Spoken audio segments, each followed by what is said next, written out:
Hola, bienvenidos. En esta ocasión quiero hablar de una de las ideas centrales, en mi opinión, una de las ideas centrales del libro de Michel Foucault, Las palabras y las cosas. Esta idea es la de la cesura en el orden histórico, o, para decirlo de otra manera, la de la discontinuidad en la historia. ¿Qué significa esto? En los términos en los que los plantea Foucault, significa más o menos lo siguiente. Durante ciertos periodos de tiempo, se piensa de una manera, se postulan ciertas ideas, se aceptan ciertas prácticas. Cuando pasa un cierto tiempo, y es aquí donde se habla de discontinuidad o cesura histórica, se cambia a otro periodo de tiempo y la gente piensa de otra manera, las viejas ideas se abandonan y se introducen nuevos conceptos, nuevas ideas. Más o menos, esto es lo que entiende Foucault en ese libro que he mencionado por discontinuidad histórica. Ilustra su punto de vista con ejemplos tomados de lo que, digámoslo así, él llamaba historia natural, gramática general y análisis de las riquezas. Posteriormente, estas se transformarán en una transformación en las que se deja atrás todo, queda en suspenso todo lo que se sabía del análisis de las riquezas, todos los resultados de la historia natural, todos los métodos de la gramática general, para adentrarnos en los dominios de la economía, de la biología y de, por supuesto, la lingüística. Este cuadro, más o menos, que plantea Foucault y que nos habla de cierta época en Europa, en particular de lo que Foucault llama la época clásica, y que en este libro que he estado leyendo últimamente, que se llama Foucault o el nihilismo de la cátedra de J. G. Merchior, originalmente publicado en inglés, pero aquí con la edición en español, me parece que la edición en inglés se publicó, déjenme veo, se publicó en el 85, la de español sale en el 88, es un libro ya viejo, supongo que ya muy leído, supongo que ya muy asimilado por todos los seguidores de Foucault y que habrán contestado cada una de las objeciones que hace Merchior a Foucault. Bien, entonces, lo que estaba leyendo aquí y que generó mi curiosidad es lo siguiente. Dice Merchior en la página 108, en la página 108. ¿Cómo es posible que la misma episteme, la episteme clásica, sirva de base a niveles de pensamiento tan distintos? ¿Cuáles son esos niveles de pensamiento tan distintos? Por un lado, el pensamiento de la historia natural, que es un pensamiento taxonómico, y el pensamiento de la física newtoniana, que es ya un pensamiento que utiliza matemáticas, cálculo diferencial. Y aquí dice esto, como ha señalado Piaget, página 107, como ha señalado Piaget, la taxonomía, la episteme tabular de la época que Foucault llama clásica, ocupa un lugar bastante bajo en la escala del pensamiento lógico, mientras que el cálculo newtoniano presupone un grado de sofisticación lógica mucho más elevado. Eso era, por supuesto, cierto en la época clásica. En la época contemporánea, la matematización del discurso taxonómico lo ha hecho tanto o más complejo que el cálculo diferencial e integral. Pero por supuesto, la física ya no solamente utiliza cálculo diferencial e integral, ya son muchas otras las maneras de emplear la matemática, sobre todo la matemática más reciente. Bien, vamos a la crítica que hace Merchior a Foucault acerca de la discontinuidad. Dice así, prosigue Merchior, página 108. Hasta Canguilhem, siempre favorable al proyecto de Foucault, se preocupaba por el descuido de la física en la ordenada arquitectura de las palabras y las cosas, y comprendió que la consideración de la física minaría la esencial teoría del cesuralismo estricto, la esencial teoría del cesuralismo estricto. La objeción de Canguilhem parece muy sólida, La secuencia Galileo-Newton-Maxwell-Einstein no presenta fracturas similares a las que pueden encontrarse, por ejemplo, entre Buffon y Darwin. Dicho de otro modo, aunque por cierto, debería decir Mercure, entre Buffon y Cuvier, entre Buffon y Cuvier. Cuvier sería el precursor de Darwin. Pondría yo esto como mayor precisión a lo que dice Mercure. Dicho de otro modo, Einstein no refuta a Newton, como Mendel no refuta a Darwin. Por tanto, no podemos atribuir mucho sentido a la cesura total que Foucault inserta entre las epistemes clásica y moderna en la historia real de la ciencia. Algunos discursos clásicos, por ejemplo, el de Newton, se han integrado a la episteme siguiente. Otros, por ejemplo, el de la historia natural, no. Pero esa dificultad para la arqueología no se puede eliminar simplemente pasándola por alto con el pretexto de que corresponde a otro tipo de estudio, que es la única excusa que aduce Foucault. Y concluye. No puedo dejar de compartir la duda de Canguilhem. ¿Es realmente posible, en el caso del conocimiento teórico en sentido científico, aprender su especificidad conceptual sin referencia a una norma, es decir, sin tomar en cuenta su éxito o fracaso como teoría científica? Bien, el problema que se plantea es, ¿de verdad es cierto lo que dice Mercure? ¿Lo debemos de tomar así? ¿De verdad hay una continuidad entre Newton, Einstein, Maxwell? Vamos a ponerlo en orden cronológico: Newton, Maxwell, Einstein, o como lo pone Mercure: Newton, Einstein, Maxwell, Galileo, Newton, Maxwell, Einstein. ¿De verdad hay una continuidad en ellos? ¿No hay una ruptura en algún punto? ¿Es Einstein el continuador de Newton? ¿Lo es? ¿Es Einstein el continuador de Maxwell? ¿Maxwell es el continuador en algún sentido de Newton? Bueno, recordemos que la teoría electromagnética, y aquí hago una pausa para decir, voy a recomendar algunos libros, porque pues este canal se caracteriza por eso, por recomendar libros, libros clásicos. Algunos creen que solamente hay clásicos en la literatura, o que un hombre culto lo es únicamente porque puede citar, no sé, a Cicerón, pero que puede omitir a Einstein, puede omitir a Galileo, puede omitir a Maxwell, puede omitir, bueno, puede omitir a los científicos, porque algunos filósofos nos han querido convencer que en la ciencia no hay pensamiento. Algunos filósofos han querido hacer eso, como para demostrar que los únicos que piensan son ellos. Pero bueno, olvidemos por el momento eso. Vamos a la cuestión. No existe pues lo que dice aquí Mercure, una continuidad entre Galileo, Newton, Maxwell, Einstein. Bien, quiero hacer algún comentario basado en algunos textos. Voy a recordar, en primer lugar, que la teoría de Maxwell, la teoría electromagnética de Maxwell, y la teoría de la relatividad de Einstein sí mantienen una cierta continuidad al nivel de las ecuaciones que se manejan, pero no de las interpretaciones. Es decir, vamos a decirlo de la siguiente manera: entre Maxwell y Einstein hay una cierta transformación que afecta las ideas, pero difícilmente modifica mucho las ecuaciones. ¿Por qué? Bien, las ecuaciones de Maxwell, por supuesto, Maxwell las piensa siempre con ayuda de una interpretación mecánica.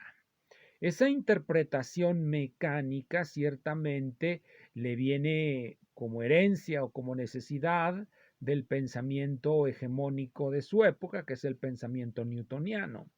Si la mecánica de Newton es la mecánica correcta, entonces la electrodinámica ha de fundarse en esa mecánica. ¿Pero cómo? Si los conceptos básicos que establece Faraday son en cierto sentido un tanto diferentes a los de Newton, pero no mucho, porque se puede establecer aquí una analogía en el sentido, y este va a ser la manera en cómo podríamos imaginar que hay una continuidad, una analogía en el sentido de Pomey. Ya les platiqué eso en otro video, les aduje la referencia. Hay una cierta analogía entre la teoría del campo electromagnético y la elasticidad, y la teoría de la elasticidad, la teoría de los medios continuos, porque la electricidad parece que tiene lugar en un medio continuo, no es algo discreto, sino continuo. La idea de carga como un objeto discreto se cambia por la idea de campo como un medio continuo, pero Maxwell introduce algo más, introduce la idea de éter. Esa es la idea fundamental que introduce Maxwell para poder establecer analogías mecánicas. Para poder establecer analogías mecánicas, Maxwell necesita del éter. De esa manera, el éter será el agua y el campo eléctrico será la ola que va sobre el agua, en el caso de ondas superficiales. Esa sería la analogía con la mecánica, en este caso, la mecánica de fluidos, que es una mecánica de un continuo. Esa es la analogía que establece Maxwell. Pero, y esto lo va a mostrar Lorentz cuando empiece a olvidarse de la teoría de Maxwell, y quiero decir en qué sentido empieza a haber ese olvido, ese cambio en las ideas. Aquí nos lo dice muy claramente Lorentz cuando introduce su teoría de los electrones libres. La teoría de los electrones es una cosecha de la gran teoría de la electricidad que lleva por fundadores a Faraday y Maxwell. Todos sabemos que la teoría de Maxwell, que podemos llamar la teoría general del campo electromagnético, consiste en tener constantemente a la vista el estado de la materia o del medio por el cual está ocupado el campo o que ocupa el campo.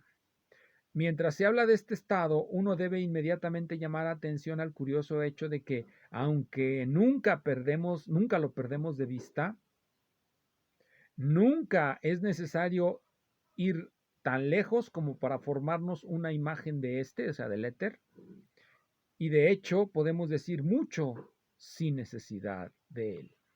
Aquí empieza la ruptura, va a haber una ruptura. Y esto va a concluir con Einstein. No hay una continuidad entre las ideas de Maxwell y Einstein, y tampoco hay una real continuidad entre las ideas de Newton y Maxwell por una razón muy sencilla. Los conceptos del campo electromagnético son por completo diferentes a los de la mecánica newtoniana. Tan diferentes como Foucault nos quiere convencer que son los conceptos taxonómicos de Buffon y los conceptos de estructura y función de Cuvier. Cuvier despedaza a los animales, Buffon nada más los ve. Maxwell considera que el campo eléctrico existe sobre un mar de éter. Einstein considera que eso es irrelevante sobre la base de una filosofía por completo extraña a Maxwell. En ese sentido, sí hay una ruptura, y lo que nos dice Melchior, pues bueno, es una esperanza que ellos tienen que haya esa continuidad. Hay una continuidad en el sentido que le daba Poincaré. Poincaré creía que lo que sobrevive de una teoría es únicamente sus ecuaciones, si están bien hechas, y que las ideas que hay alrededor de ellas se pueden cambiar, se pueden sustituir, se pueden acomodar de acuerdo a nuestra necesidad. Esto es lo que se llamaba l'opportunisme en francés, l'opportunisme en español creo que lo traducen como convencionalismo, el oportunismo. Yo le voy a decir el oportunismo de los científicos. Cuando es necesario cambiamos nuestras ideas y nuestras teorías. Bien, en cuanto al éter, aquí tengo un libro que también les recomiendo, de James Jeans, este es de divulgación. El nuevo trasfondo de la ciencia. El nuevo trasfondo de la ciencia, este libro es del 33, de la editorial Macmillan, del 33, de James Jeans, este libro es del 33, el nuevo trasfondo de la ciencia en el 1933, es la teoría de la relatividad y la mecánica cuántica. La mecánica cuántica representa otra ruptura con el pensamiento previo, el pensamiento, es más, incluso es una ruptura con el pensamiento de Einstein. Ya llevamos muchas rupturas, las suficientes como para decir que la física del siglo XX es por completo extraña a la del XIX y a la del XVIII, algo que Melchior no argumenta muy bien, que digamos. Pero bueno, ¿qué nos dice Jeans? Bueno, nos va a dar una idea en la página 76 cuando habla de algo que se llama locación en el espacio. El éter tiene una función fundamental en la teoría de Maxwell e incluso en la teoría de Newton. El éter es el referencial absoluto. Solamente respecto a un referencial absoluto, la primera ley de Newton tiene una validez universal. Solamente con respecto a algo llamado éter, que es un fluido que llena el espacio y al que podemos remitirnos para establecer la primera ley de Newton, no como una ley relativa, sino como una ley absoluta. En ese sentido, esa es la función del éter. Einstein la destruye. ¿Cómo puede decirse que la mecánica de Einstein sea similar a la de Maxwell o a la de Newton si quita esa idea de en medio? Ya no es necesario un referencial absoluto. No, solamente un referencial relativo.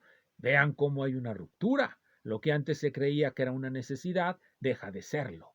Bien, les voy a recomendar otros dos libros.